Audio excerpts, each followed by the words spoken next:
para orar. Padre nuestro que estás en los cielos, santificado sea tu nombre.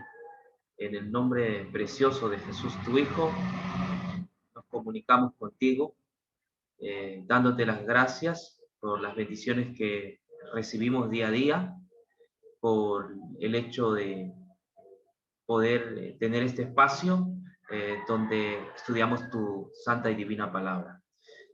Te agradecemos también por la hermandad que está con nosotros, por nuestros amigos, por nuestros familiares, y también te ponemos estos enfermitos que están delicados, que tú puedas, Señor, hacer un milagro en la vida de Marcos y de Nancy, que se puedan recuperar prontamente. Así también por cada enfermo que pueda estar pasando mal en este momento, y que tú los libres de toda enfermedad. Oramos por la paz en el mundo y porque el mundo conozca el Evangelio, tu palabra. Que esta mañana tu Espíritu venga a nosotros y nos revele el Evangelio. Oramos en el nombre de Jesús. Amén. Bueno, en estos días seguramente usted está escuchando el siguiente pedido que están haciendo los cristianos por las redes sociales. Oremos por Israel, ¿no? Este es el pedido que se hace masivamente, ¿no? en las redes sociales. Oremos por Israel, oremos por Israel. Yo digo, ¿y por qué no oramos también por los palestinos? Sinceramente, también son seres humanos. Jesús nos mandó a que orásemos por todos. Pero, ¿qué se esconde en esta máxima? Oremos por Israel. ¿Qué hay ahí? Hay todo un plan en esta oración que yo quiero que ustedes más o menos entiendan, ¿no? Cuando alguien te dice oremos por Israel, desde ya tiene ciertas presuposiciones que hay que considerar por qué, ¿no? En este momento, con la guerra que se está viviendo en Medio Oriente, otra vez salen a la palestra los profetas de las catástrofes, de las calamidades, y pues también cierto cariño que se tiene por Israel, ¿no? Hay una predisposición en el mundo especialmente evangélico a poder mirar todo un desarrollo profético en la tierra de Israel, ¿no? Es así como se le mira a Israel. Parece que la iglesia evangélica se ha vuelto amiga de Israel, ¿no? Pero no se dan cuenta, muchos de ellos, que Israel no es amigo del evangelio, ¿no? El Estado de Israel para nada es amigo del evangelio, simpatiza con el evangelio, sino que al contrario rechaza el evangelio, no solamente a través de sus actos, sino en forma pública, ¿no? Hay declaraciones donde el Estado de Israel pues se opone al evangelio y no tienen corazón en sí para el evangelio. Pero ¿por qué miramos al Israel como el pueblo de Dios? ¿No? Porque la suposición es la siguiente: Israel es el pueblo de Dios. La pregunta esta mañana: ¿es el pueblo de Dios? ¿Podemos nosotros confirmar esto con la palabra de Dios? ¿Podemos tener argumentos fehacientes para decir que Israel es el pueblo de Dios? Entonces, ¿qué sucede con la iglesia? ¿Somos o no somos pueblo? Entonces, entramos en conflicto. ¿Quiénes son el pueblo de Dios? ¿Dónde se encuentran? ¿Será que el pueblo de Dios está determinado en cierto lugar? ¿Se encuentra en cierta iglesia solamente? ¿No? Son cuestiones que hoy vamos a dilucidar con el tema, ¿no? Hoy tengo un tema entre los dos montes, ¿no? Voy a hablar del monte Sinaí y también voy a hablar del monte de Sion, ¿no? La Nueva Jerusalén. Vamos a hacer algunas diferencias, pero no quiero pasar de lado con lo que observo, lo que miro, lo que está sucediendo. Yo solo les digo, hay que orar por los dos, tanto por los palestinos, tanto por los hermanos israelíes que puedan estar sufriendo. ¿Quién tiene la razón? Es difícil de explicar si tiene la razón Israel, si tiene la razón Palestina. Es una cuestión más política y también mediática. Así que yo no voy a meterme a hurgar en esas cuestiones. Creo que ambos son simplemente culpables, y que son guerras que no tienen que ver con algún profetismo bíblico, ¿no? Esto no está en la Biblia.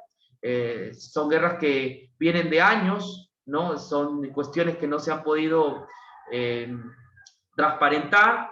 Y bueno, la guerra, pues, en Medio Oriente va a seguir. Esto no es nuevo tampoco, ¿no? Hubo el 2014, hubo creo que el 2006, ¿no? Anteriormente también, es decir, siempre han habido estos conflictos bélicos, pero que no tiene nada que ver con lo que la Escritura dice, en el sentido de que Israel juegue algún papel preponderante en los tiempos finales, ¿no? Tal cosa no es bíblica. Ya Israel jugó un papel preponderante en la primera iglesia, ¿no? Cuando los apóstoles establecieron la iglesia, hay profecías muy convincentes, ¿no? Que nos hablan de cómo iba a acabar la nación que había crucificado al Mesías, que había perseguido a los santos del Altísimo, que había luchado contra el Evangelio, y las profecías se mueven a que Israel tenía que ser destruido, y fue destruido el año 70, ahí acabó la nación de Israel. Es un dato solamente histórico, quedó en la historia. Los de ahora no tiene nada que ver con la profecía que está tanto en el Antiguo o en el Nuevo Testamento. Pero antes de comenzar con mi tema, quiero que vean algunos aportes que este nuevo Estado de Israel, ¿no? Que tiene más o menos 70 años, ha hecho para la humanidad, ¿no? Es necesario que podamos reconocer los aportes que ha hecho Israel, la cual tampoco los convierte en hijos de Dios, tampoco los convierte en un pueblo privilegiado. No es que tengan mucha masa gris más que el resto, no significa que Dios les ha llenado de tanta sabiduría y por eso han hecho inventos que hoy asombran a la humanidad. Simplemente han sacado ventaja de algunas cosas que tardaremos tiempo para poder explicar en detalle. Pero vamos a reconocer algunos aportes que ha hecho el Estado de Israel. Y son los siguientes, ¿no? Estos aportes, para que usted vea qué aportes ha hecho el Estado de Israel a la humanidad, que seguramente usted debe usar alguno de estos, o quizás haya conocido algo también parecido, ¿no? Muy bien. Vamos con Es joven y pequeño. El Estado de Israel es una de las naciones que más avances tecnológicos y científicos ofrece al mundo. Aquí te compartimos algunas de sus múltiples aportaciones. ¿Estás listo? Waze. Waze es una aplicación social de tránsito que te ofrece la mejor ruta para llegar a tu destino. Esto gracias a un sistema de ubicación satelital que opera en tiempo real. Esta maravilla fue creada por Uri Levin, Ehud Shabtai y Amir Shinar, 3 israelíes que en el 2013 vendieron a Google su invento en nada más y nada menos que $966 millones. Hoy en día, se estima que millones de personas en el mundo usan Waze para transportarse. Píldora cámara. El 60% de los cánceres de colon en el mundo se detectan en una etapa tardía, por lo que solo el 5% de estos casos sobreviven a la enfermedad. Esto se debe a que la mayor parte de la gente prefiere evitar realizarse el estudio de la colonoscopía por el procedimiento incómodo y complicado que ello implica. La empresa israelí Given Imaging creó la píldora cámara ingerible, la cual tiene luz, batería y permite grabar todo el tracto digestivo, logrando detectar cualquier anomalía de una forma más cómoda y menos invasiva. Sensor de respiración. Uno de los mayores temores que puede existir en los padres de familia de un bebé es vivir la muerte súbita de un hijo. No tiene un origen definido, lo que convierte a este evento en una angustia que nadie quiere imaginar. La empresa israelí Hisense desarrolló un sensor que detecta cuando un bebé deja de respirar. Con esto, los padres pueden darse cuenta de algún acontecimiento anormal en la respiración de su hijo o hija, otorgando con esto valiosos segundos que bien podrían salvar una vida. Mensajería instantánea. Hoy por hoy, todos estamos sumamente acostumbrados a las distintas aplicaciones de mensajería instantánea. Sin embargo, es importante saber que el primer sistema de mensajes usados en Internet fue ICQ, creado por dos israelíes y lanzado a la red en el año de 1996. Este programa fue vendido 2 años después en $287 millones. Admirable, ¿no? Memoria USB. Poder guardar archivos en un dispositivo pequeño y transportarlo es simplemente extraordinario. La empresa encargada de fabricar los primeros USB fue la empresa israelí M-Systems. Estos pequeños objetos fueron creados a mediados de la década de los 90 y tenían la capacidad de guardar 8, 16, 32 y 64 megabytes. Estas capacidades resultan risorias hoy en día, pero en su momento fue sumamente útil y asombroso. Bienvenido USB, adiós disquetes. Riego por goteo. Toda agricultura requiere de la lluvia y de un clima idóneo para poder ofrecer cosechas. ¿Pero qué deben hacer los países de climas áridos con lluvias escasas? ¿Olvidarse de producir plantas, flores, cereales, frutas y verduras? Para nada. El riego por goteo es un revolucionario sistema de regadío que permite darle a los cultivos el nivel de humedad preciso para que estos se desarrollen de forma óptima. Los genios que inventaron el riego por goteo fue la familia israelí Blas, quienes fundaron la empresa Netafim. ReWalk.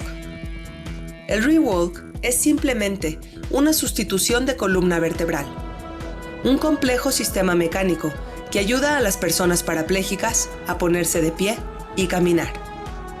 Con una batería que se lleva en una mochila y un control remoto que se maneja desde la muñeca, este gran invento creado por Amit Goffer ha cambiado la vida de quienes más lo necesitan. Desalinización del agua. La demanda anual de agua en Israel asciende a 2.200 millones de metros cúbicos, demanda hecha por el uso doméstico, industrial y agrario. Sin embargo, esta necesidad supera por mucho las provisiones naturales de agua de Israel, por lo que el país invirtió décadas de investigación en lograr convertir el agua del mar en agua potable. Finalmente, los ingenieros israelíes lo lograron. Hoy por hoy, y siendo un modelo a seguir para otras partes del mundo, las desalinizadoras que existen en el país abastecen a más de la mitad del estado de Israel. Resulta increíble que avances tan importantes hayan surgido de ese pequeño estado judío. Lo que es un hecho es que a sus 70 años de edad, el Estado de Israel continuará trabajando por el progreso de toda la humanidad.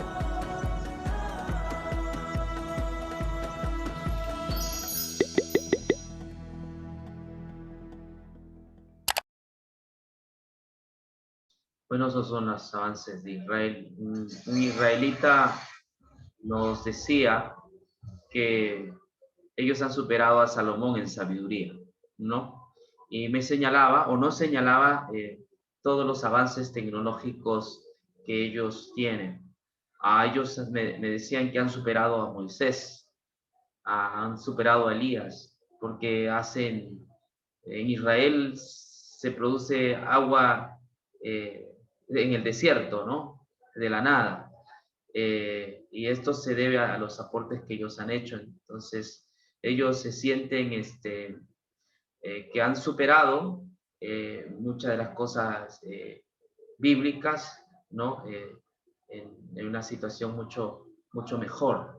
Y bueno, esos son los aportes que yo quería indicarles. Seguro que quien no usa Waze, lo usamos en nuestro celular, es un invento, y hay muchos más inventos que Israel ha hecho. Es el tercer país en el mundo que tiene más investigaciones serias, bastante académicas, ¿no? Hay todo un crecimiento. Pero es como cualquier otra nación, Japón, China, ¿no? Ha tenido un crecimiento. En mi hipótesis, esto se debe a dos razones. ¿no? Es una hipótesis muy mía, ¿no?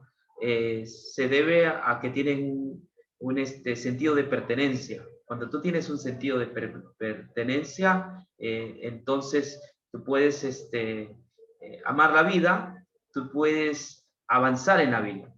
Cuando tú no tienes un sentido de pertenencia y tú crees que eres un don nadie, que estás echado, que eres una especie de perro sarnoso al cual nadie quiere, entonces es poco probable que tú surjas en la vida, ¿no? Pero el hecho de que tengas sentido de pertenencia te da, ¿no?, un vínculo para que tú puedas crecer y avanzar en la vida.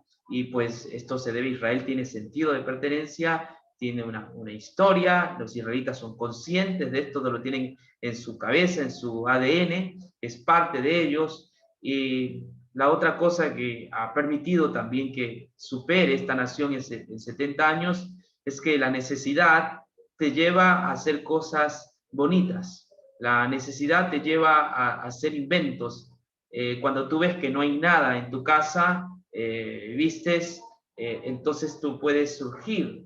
En cambio, si uno tiene, ¿no?, nuestros hijos tienen, siempre va a reinar la mediocridad. Nunca vamos a crecer o avanzar, porque todo lo tenemos, porque todo nos lo dan, ¿no? Entonces, Israel, y esto es en palabras del mismo israelita con quien tuvimos una charla, el desierto, entonces ellos tenían un desierto, dijeron, bueno, no tenemos nada, pero podemos hacer ríos del desierto, podemos hacer plantas en el desierto, podemos construir, y bueno, todo esto ha llevado a Israel en otra posición. También los aliados que tiene, ¿no?, le ayudan bastante al crecimiento de esta nación. Pero es pueblo de Dios, realmente a ese Israel debemos concentrar nuestro foco de atención de que hay algo allí que nos prediga el fin del mundo. Eso será cierto. Entonces, yo voy a ir a la Biblia, al libro de Hebreos capítulo 12, dice lo siguiente, ¿no? Hebreos el capítulo 12 dice lo siguiente, 18, porque Hebreos 12, 18, porque no os habéis acercado al monte que se podía tocar, al fuego encendido, al turbión, a la oscuridad o a la tempestad, al sonido de trompeta y al estruendo de las palabras que los oyentes rogaron que no se les hablase más, porque no podían soportar lo que se mandaba. Se les había dicho, aun si una bestia hubiera tocado el monte, habría sido apedreada. Y tan terrible era lo que se veía que Moisés dijo, estoy espantado y temblando. Sino que os habéis acercado al monte de Sión, a la ciudad del Dios vivo, a la Jerusalén celestial, a innumerables huestes de ángeles en feliz asamblea, a la congregación de los primogénitos inscritos en el cielo, a Dios el juez de todos, a los espíritus de los justos hechos perfectos, a Jesús el mediador del nuevo pacto y a la sangre rociada que habla mejor que la de Abel. En realidad, hermanos, el centro de la escritura, ¿no? La escritura tiene como centro escatológico, como centro teológico, es el nuevo pacto, no Israel. Es el centro donde deben posarse nuestros ojos, o donde debe centrarse nuestra vida como creyentes, es el nuevo pacto. Esta es la invitación que hace el autor de Hebreos a poder entender que la mayor sabiduría y mayor que Salomón es Jesús. Y Jesús ha fundado su iglesia y hemos entrado Jesús al nuevo pacto.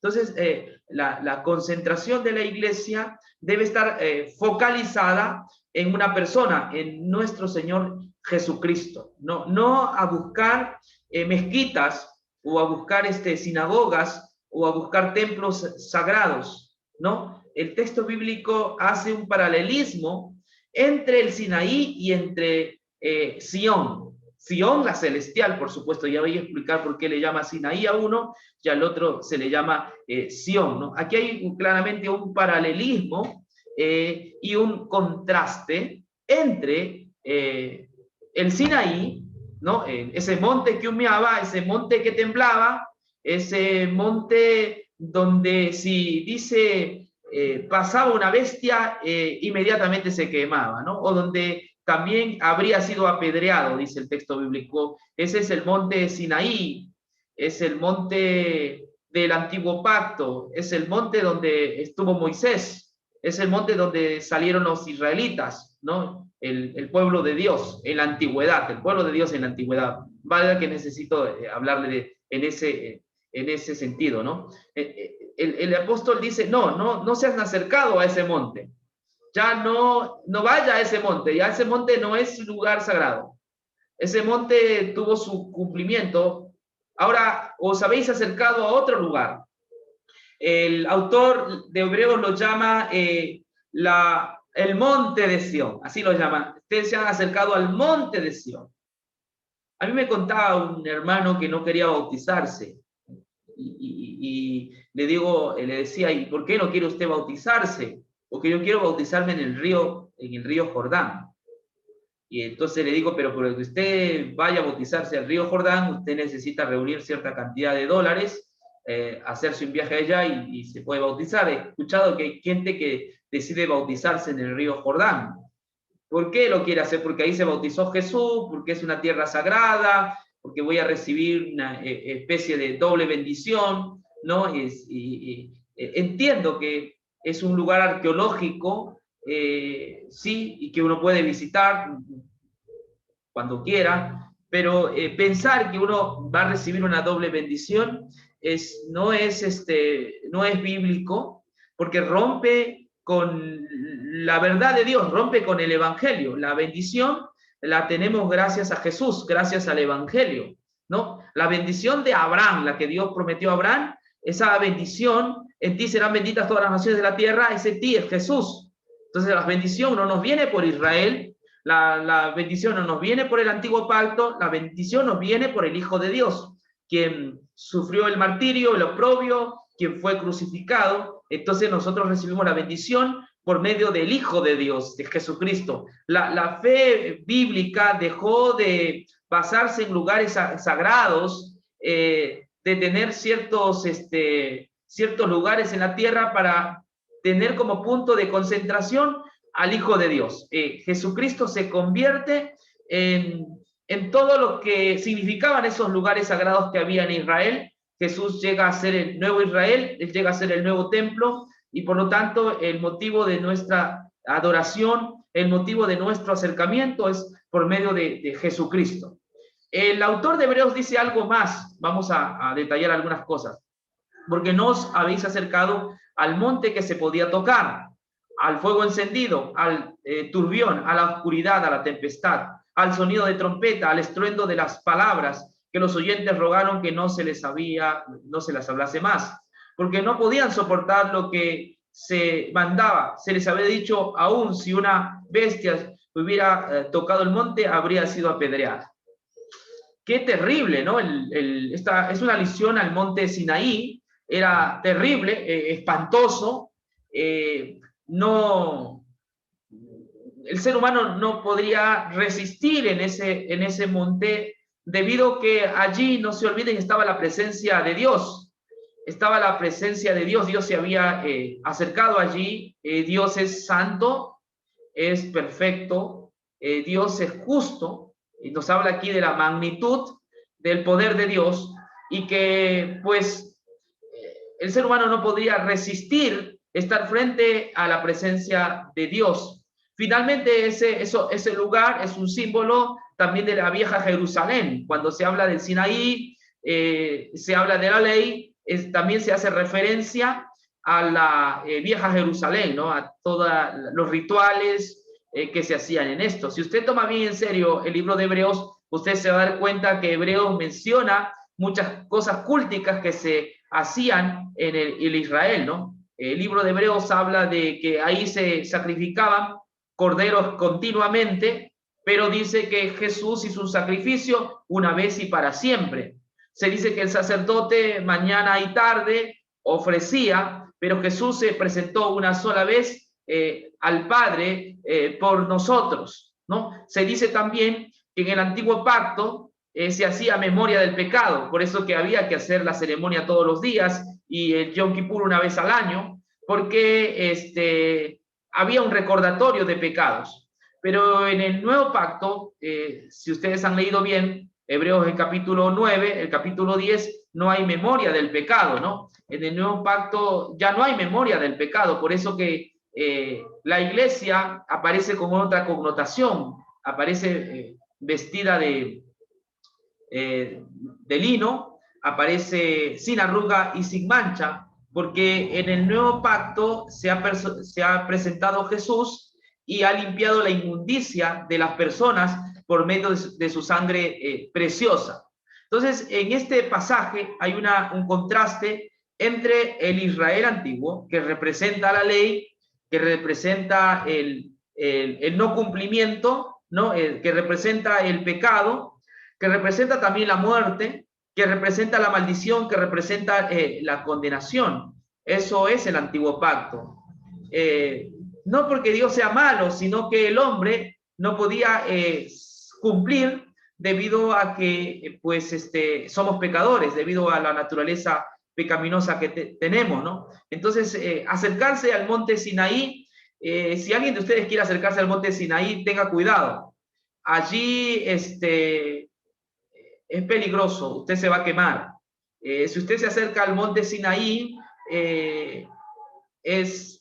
hay tempestad, hay terremotos, hay oscuridad para usted, porque usted no puede satisfacer la justicia divina, usted no puede satisfacer la presencia de Dios, porque Dios es santo. Así es que si usted se acerca basado en su obediencia, entonces probablemente usted va a ser consumido, ¿no? Si usted se acerca delante de Dios con sus propias obras, con su propia justicia, pues todo lo que está en el libro de Hebreos va a caer sobre usted.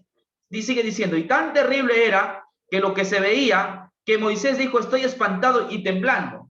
Moisés es considerado el hombre más manso de la tierra, ¿no? Hasta el mismo Moisés, que estuvo como el mediador o el intercesor en aquella época, dice el texto bíblico que se espantó, ¿no? Temblaba. Ante la presencia perfecta o santa de Dios, nosotros no podemos satisfacer y pues nos sentimos en menos, ¿no? En la buena nueva del libro de Hebreos dice que a ese monte no nos hemos acercado, no nos hemos acercado tampoco al antiguo culto, ¿no? En la cual había memoria del pecado, en la cual constantemente había que hacer sacrificios, en la cual había que hacer ayuno, proclamar asambleas y una serie de cosas que se hacían. No se han acercado a ese sistema, no se han acercado a esa vieja Jerusalén, porque esa vieja Jerusalén ha dejado de tener sentido en el sentido profético, ya que ha aparecido Jesús. El texto nos menciona que la iglesia hebrea se ha acercado a otro lugar, sino que os habéis acercado al monte de Sión. Para el autor de Hebreo, los creyentes a los cuales él escribe, se habían acercado a un monte, ¿no? Dice, sino que os habéis acercado al monte, este monte llamado el monte de Sión, ¿no? Y sigue mencionando a la ciudad del Dios vivo, a la nueva Jerusalén. Si ven el contraste y la diferencia, por lo tanto, los textos que leí anteriormente sobre el monte que humeaba, sobre la tempestad, sobre oscuridad, se está refiriendo, en primer lugar, a la presencia santa de Dios, pero también se refiere a los rituales que el pueblo de Israel tenía, ¿no? Que finalmente no perdonaban el pecado, no hacían una expiación total y suficiente. Por lo tanto, ese sistema es caduco, ha terminado. Ahora hay un nuevo monte, ahora hay una ciudad de Dios, se la llama la Jerusalén, pero esa no es la vieja Jerusalén. Según el autor de Hebreos, él le llama la Jerusalén celestial. Es esa Jerusalén celestial en donde habitan, dice, innumerables huestes de ángeles en feliz asamblea.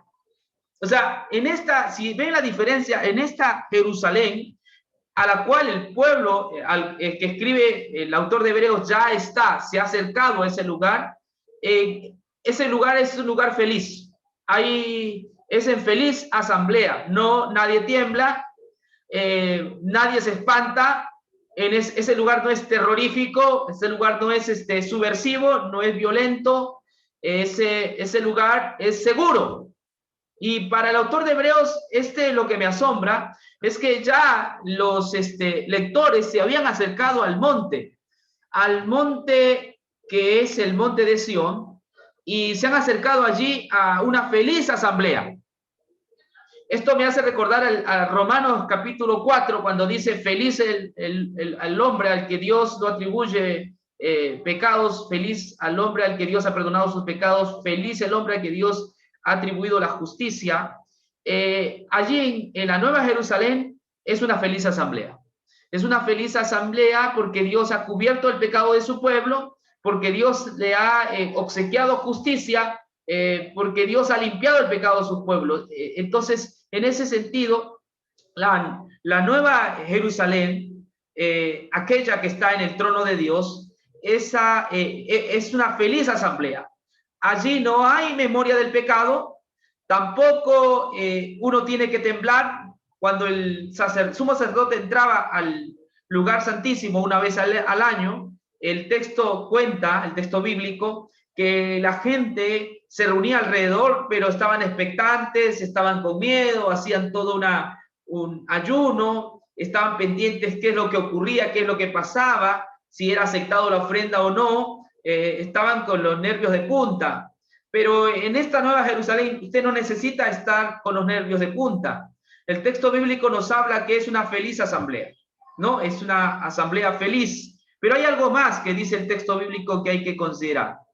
A la congregación de los primogénitos inscritos en el cielo, al Dios el juez de todos, a los espíritus de los justos hechos perfectos. El texto bíblico también menciona que se han acercado y está Dios. Ahí está el juez de todos. Es Dios. Pero ya no nos espanta ese Dios. Ya ese Dios que está arriba no es que nos visita con truenos o con trompeta. Este Dios no usa palabras fuertes para nosotros de condenación o maldición, porque el texto bíblico dice, aunque Dios es el juez de todos, dice que los justos comparecen perfectos. Los justos comparecen perfectos.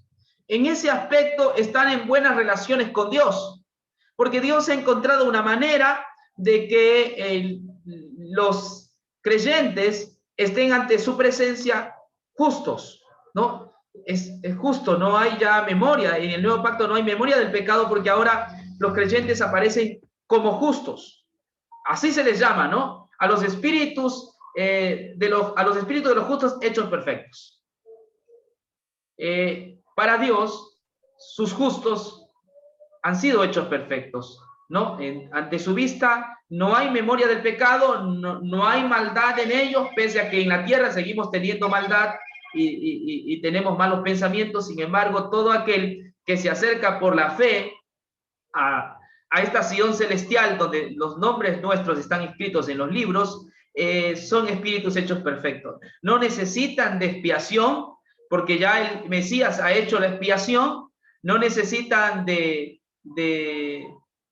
presentar ofrendas o sacrificios ya más, porque el Mesías ha hecho una ofrenda perfecta y para siempre. Así que esta es la buena nueva del monte de Sión, a donde nosotros por la fe debemos trasladarnos. Algo más, dice a Jesús, el mediador del nuevo pacto, y a la sangre rociada que habla mejor que la de Abel. Y no podía terminar esta escena del autor de Hebreos sin mencionar al que hace posible nuestra cercanía a la Nueva Jerusalén, a la ciudad de Dios. Es Jesús, dice, el mediador del nuevo pacto, haciendo una diferencia con Moisés. Moisés era el mediador del antiguo pacto, se le llama Moisés mediador del antiguo pacto, pero aún Moisés temblaba.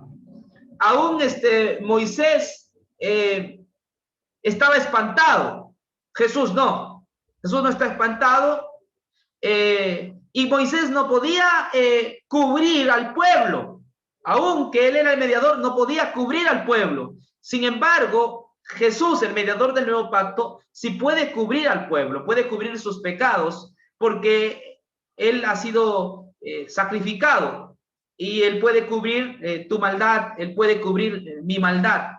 Es Jesús la razón del nuevo pacto y es gracias a Jesús entonces que nosotros, ante la vista de Dios, según este tratado de Hebreos, somos vistos sin mancha, somos vistos sin contaminación, somos vistos sin arruga.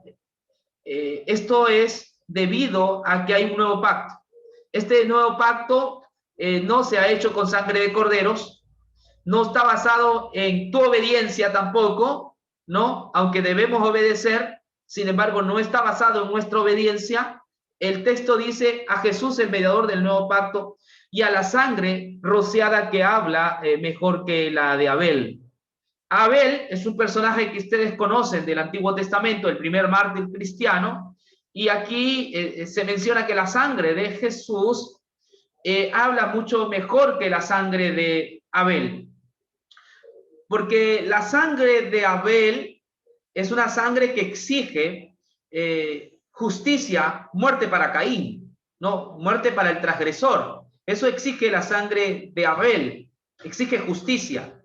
La sangre de Jesús, esa sangre que ha sido rociada, esa sangre, al contrario, pide perdón para cada uno de nosotros, exige perdón, exige perdón, exige justificación, exige salvación. Por eso dice a la sangre rociada, que habla mejor que la de Abel. La sangre de Jesús habla de justicia, pero basada en su sangre, su perdón. Entonces, vemos aquí nosotros que para el autor de Hebreos, los creyentes ya estaban en la Jerusalén celestial, ya estaban en esa feliz asamblea, porque para el autor de Hebreos el conflicto, este problema del pecado, de la cual se ve en el libro, en el Antiguo Testamento, sobre todo una multitud de pecados, para el autor de Hebreos eso ya fue eliminado. Desde el punto de vista legal, ya Dios no tiene problemas con el pecado porque se ha presentado en los últimos tiempos Jesús, ¿no? Apareció y por medio de su sangre ha rociado sobre los creyentes, ¿no? Ha limpiado sus pecados de manera que el creyente puede comparecer ante Dios sin sentirse culpable, ya que Jesús ha obrado la justificación para los creyentes. Algo más que quiero mencionar de lo que dije ayer, el libro de Apocalipsis 14 también nos habla que los 144,000 están en el monte de Sión. Vamos a leer esta parte, ¿no? Dice 14:1, entonces miré y vi al Cordero de Dios, al Cordero de pie sobre el monte de Sión, y con él 144,000 que tenían el nombre del Cordero y el nombre de su Padre escrito en sus frentes. Aquí vemos nosotros también otra vez la misma imagen de Hebreos, pero ahora donde se habla de Jesús, pero en términos de Cordero, ¿no? Se habla de Jesús en términos de Cordero. ¿Por qué Jesús es Cordero? Juan el Bautista es el que le puso este nombre a Jesús cuando mencionó, he aquí el Cordero de Dios que quita el pecado del mundo. En el monte de Sión de Apocalipsis está el Cordero. El Cordero porque él ha quitado el pecado de los que están detrás de él. Detrás de este Cordero hay una multitud de personas. A esta multitud de personas se les llama los 144,000. No, llevemos el equipo de 144,000. He dicho también que no creo que sea un número literal, creo que es una forma de hablar de la iglesia ya perdonada, de la iglesia ya perfecta, de la iglesia a la cual Dios ya ha justificado, ¿no? Entonces está el Cordero y consigo él trae un ramillete, ¿no? de personas, especialmente de Israel, de acuerdo al contexto de Apocalipsis 7, y dice que estos 144,000 están con él. Pueden estar con él y pueden estar en el monte de Sión, este nuevo monte de Sión, en la Nueva Jerusalén, porque el Cordero ya ha limpiado sus pecados. Entonces, ya no hay que tener miedo a Dios si nos vamos a salvar o nos vamos a perder, sino que debemos entrar a ese lugar con toda confianza.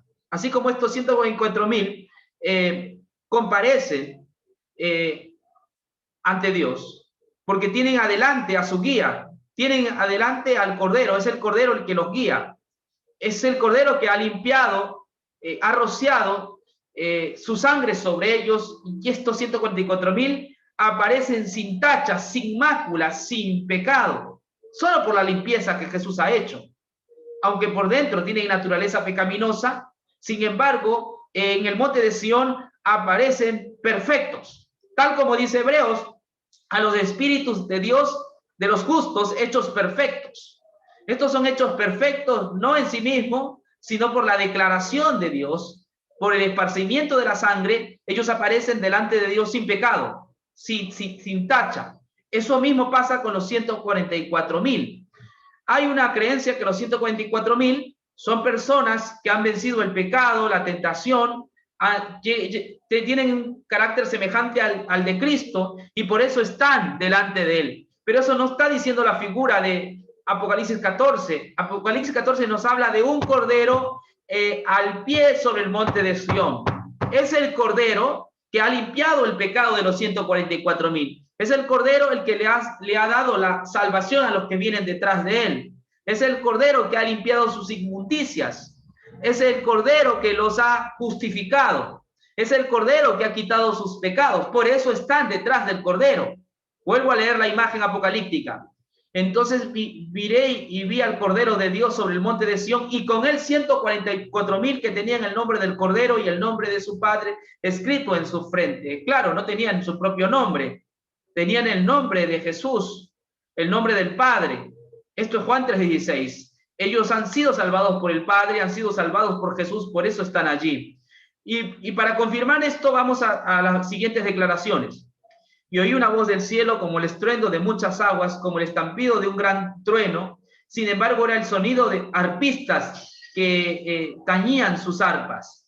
Cantaban un cántico nuevo ante el trono, ante los 4 seres vivientes y entre los ancianos. Y ninguno podía entender este cántico, sino los 144,000 que fueron redimidos de entre los de la tierra. Otra mención al cántico nuevo. Esta palabra cántico nuevo no es nueva, por si acaso, viene del Antiguo Testamento.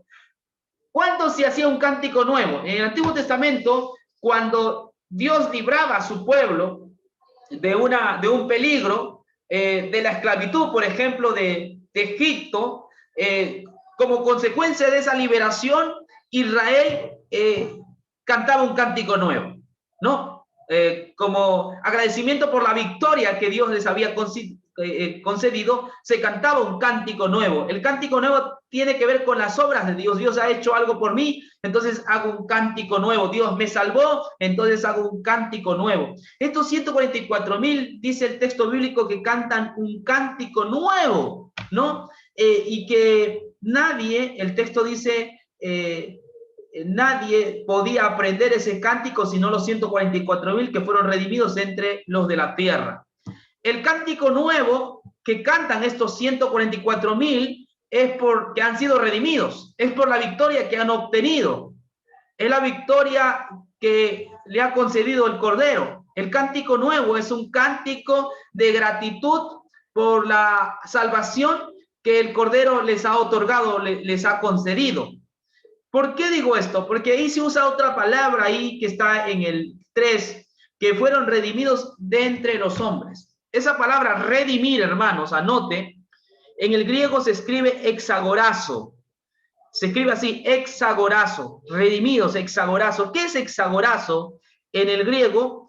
Hexagorazo quiere decir ir al mercado, ¿no? Hexagorazo viene de la palabra mercado, ¿no? Usted está en el mercado usted compra un producto, ¿no? Le dan un precio por ese producto, usted paga por ese producto, compra ese producto, ha pagado un precio, y entonces ese producto es suyo, porque usted ha pagado un precio, ahora es suyo, nadie se lo puede quitar, ese producto es suyo, usted lo compró, a usted le costó, ¿comprende?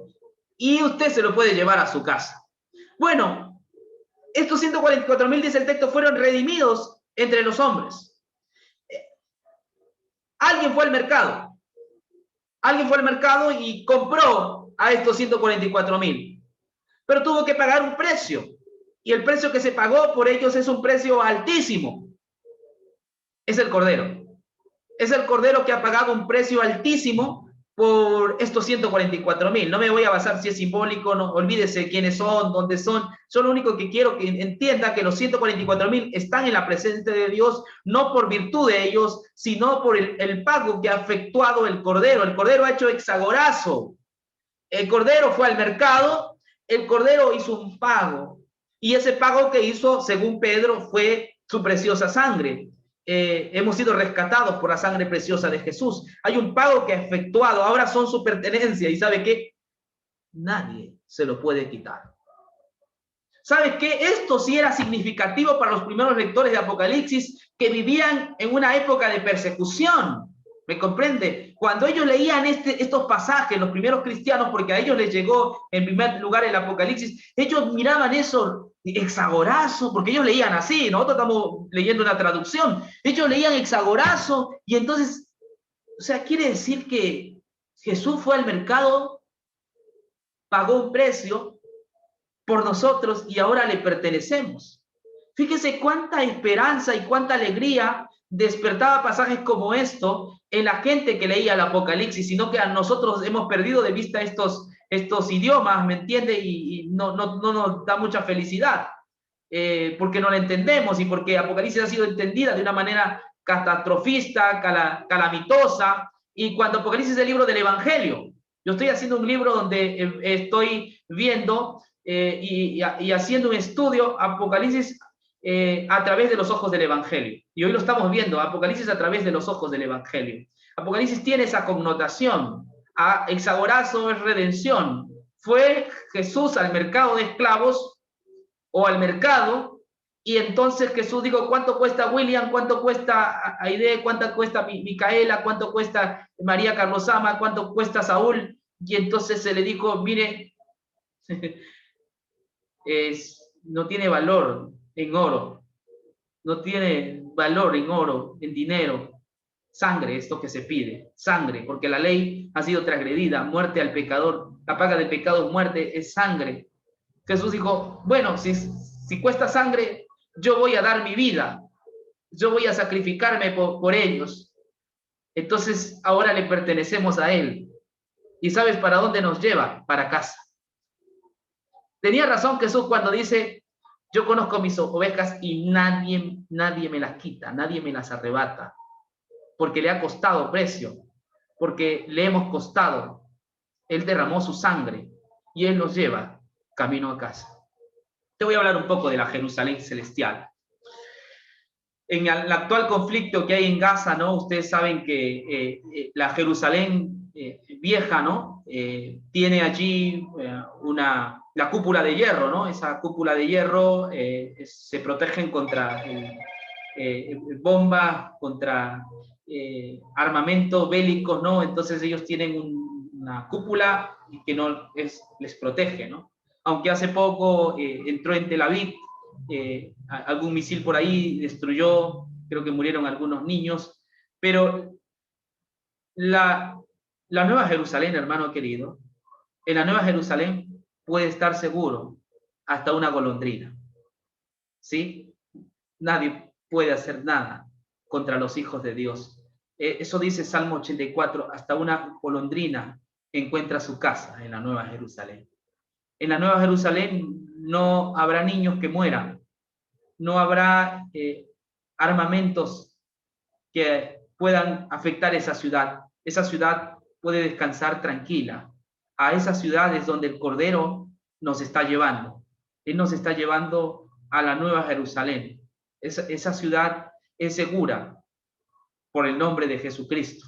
Pedro decía que en Jerusalén en Sion se ha puesto una roca, de caída para los que no creen, pero de seguridad para los que creen. Entonces, podemos estar seguros de que lo que Dios ha prometido es cierto, ¿no? Aquellas cosas el Señor ya la tenemos nosotros legalmente, aunque todavía no de hecho. Así que allí no habrá terrorista que nos afecte, no habrá pandemia que mate a nuestros seres queridos. Ahí no habrá dolor, allí no habrá pobreza, allí no habrá ninguna de esas cosas, porque el Cordero estará con nosotros y Él es nuestra cúpula de hierro. En Él estaremos nosotros confiados y seguros que nada nos pasará. Además también Apocalipsis nos habla de que terminará el mal. Ya no habrá maldad.